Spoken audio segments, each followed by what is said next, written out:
guys, gagawa tayo ng lasagna. So yung first time kong gumawa ng lasagna guys, so saksihan natin. Okay? Magluto tayo. Yung una kong lulutuin dito guys, ito yung beef. So pag maluto na to, ilagay ko muna aside ko muna siya habang magluluto ako ng sauce niya. So yung ginagawa ko guys ngayon is red sauce muna.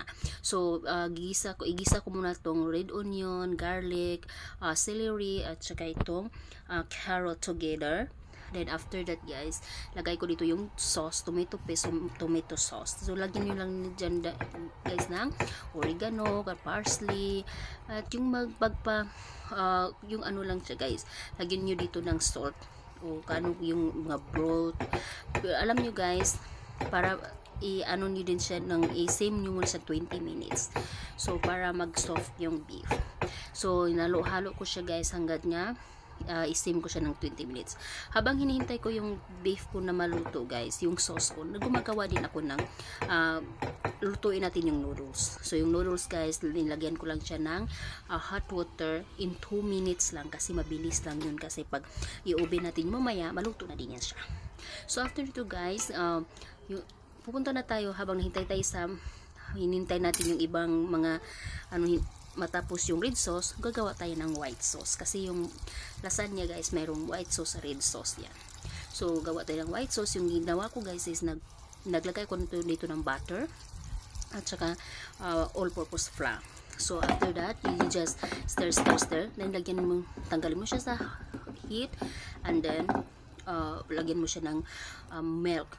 You have to mix it well until the flour will be evaporate, will be mixed soft, you know. So after that guys, lagyan mo siya ng shredded cheddar cheese.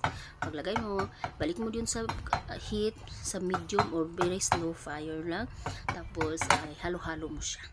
So yun yung paggawa ng white sauce ng lasagna. Ito siyang ginawa. Nilagyan ko siya ng sauce, yung base ng tray. So nilagyan ko siya ng sauce. After that, sauce lang siya. Tapos i-file ko na dyan yung tawag nito yung noodles ko. Tapos layer na yan yung mangyayari guys. So lagyan nyo yun dito ng noodles. After ng noodles, lagyan nyo siya ng